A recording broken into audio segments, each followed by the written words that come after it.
Okay, this is going to be part 4 of the greatness of the Greeks from this book here, The Hidden History of Nutrition, Health, and Science by me, Pete Rogers.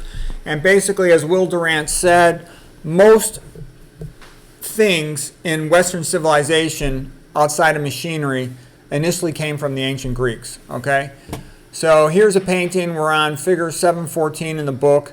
Zeuxis was the great Greek painter who was given the task of painting Helen of Troy. So he had all the most beautiful women in Greece auditioned to see if they could be the model for painting the Helen of Troy. Helen of Troy was, of course, the woman whose face launched 1,000 ships, leading to the Trojan War of the Greeks against the Trojans. Now here's a painting of the Judgment of Paris. So Zeus was smart enough to get involved in this one, and Paris, the man from Troy, the prince, had to decide who was the most beautiful woman in the world. Was it Venus, the goddess? Was it Hera? Was it Athena? And he picked Venus, okay, but that pissed off Hera and Athena. Okay.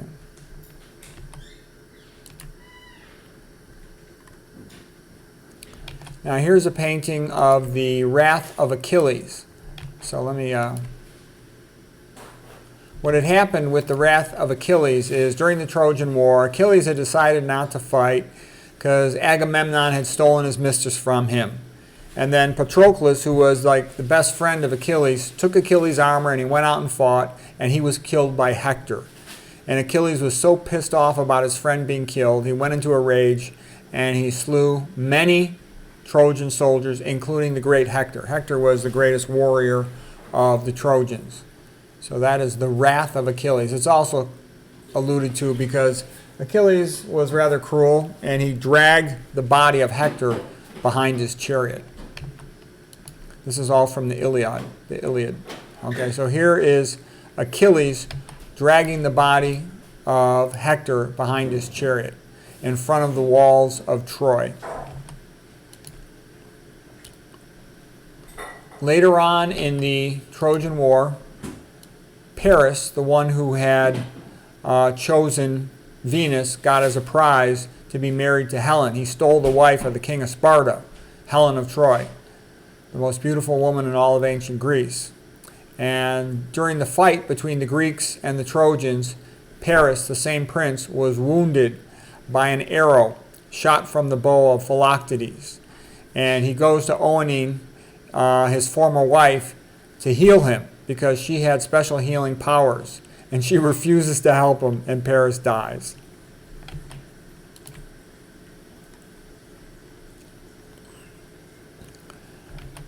Now this painting here is the Trojan horse as painted by Giovanni Tiepolo, and this was the trick thought of by Odysseus, the great Greek warrior, very crafty, having Trojan soldiers hide inside, having Greek soldiers hide inside the Trojan horse, and then the foolish Trojans brought it into their city. At night, the Greek soldiers climbed out and opened up the gates, and Troy was sacked. Okay, so that's the Trojan horse trick. Here's another painting of it. This one by Henry Paul Mote, again showing the Greek soldiers climbing out at night of the great Trojan horse.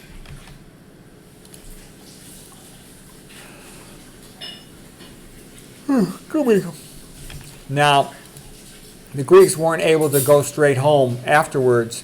It actually took a long time for Odysseus to make it back home to Ithaca. And here he is, chained to the mast. He has his soldiers who are, rowing the boat, having their ears covered, and the beautiful lady sirens are singing their song, and he hears it because he's chained to the mast, so he can't go to them.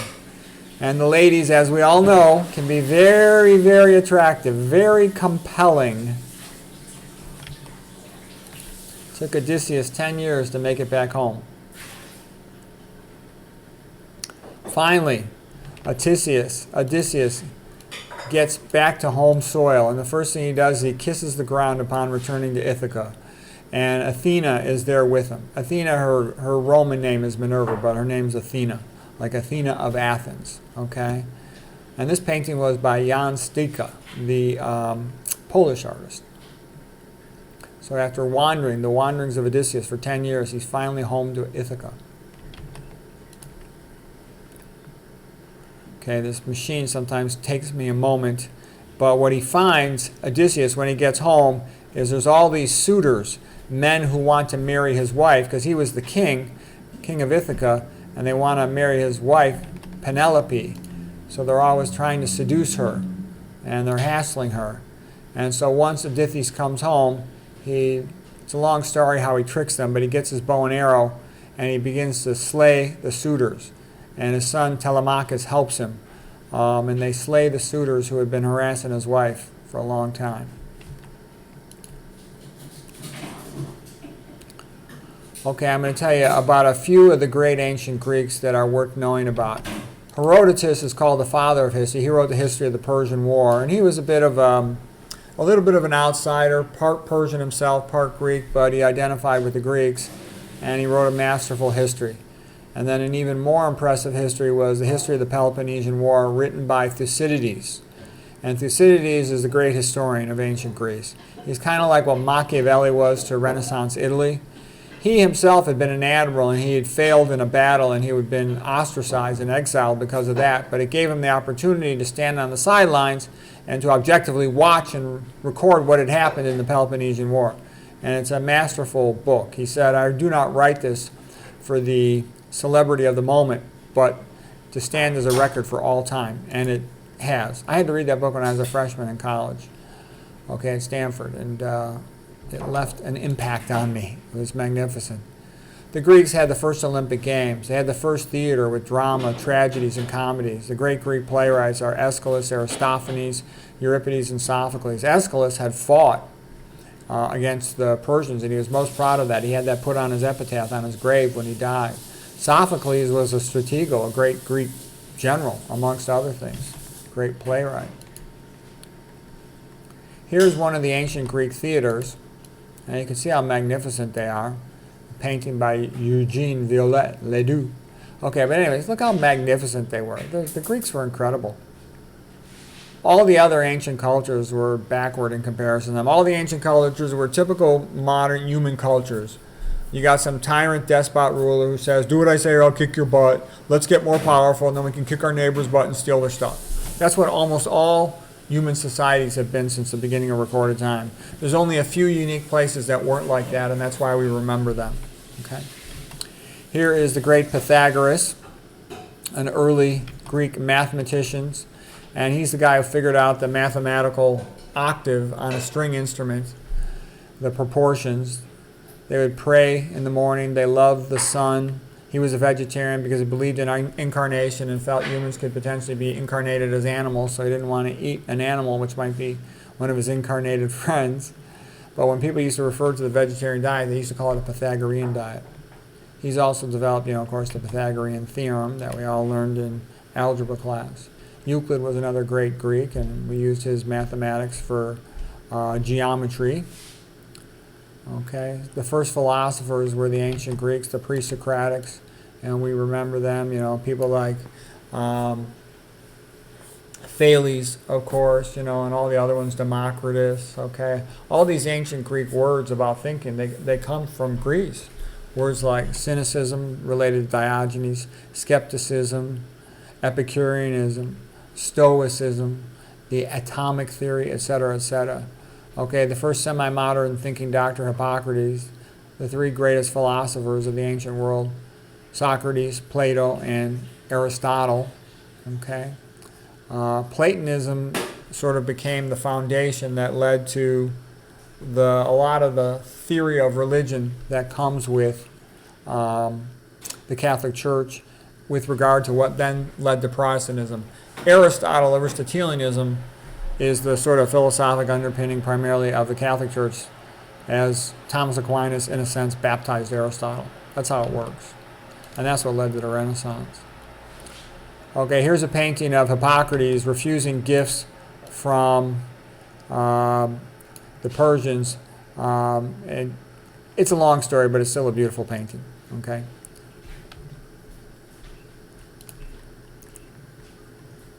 The first serious biologist of the world was Aristotle. and he did lots of experiments. He had been the tutor of Alexander the Great. Aristotle's school, Lyceum in Athens, was the first school of biology, zoology, and medical school. Here's a painting of Aristotle being introduced to the young Alexander the Great, okay, by the mother of Alexander the Great, Olympias. She was the wife of King Philip. Okay, so he tutored him for a couple of years, and Alexander the Great totally admired Aristotle. And he basically, when he made his conquests all over the known world of that time, it spread the ancient Greek ways all over the known world of that time.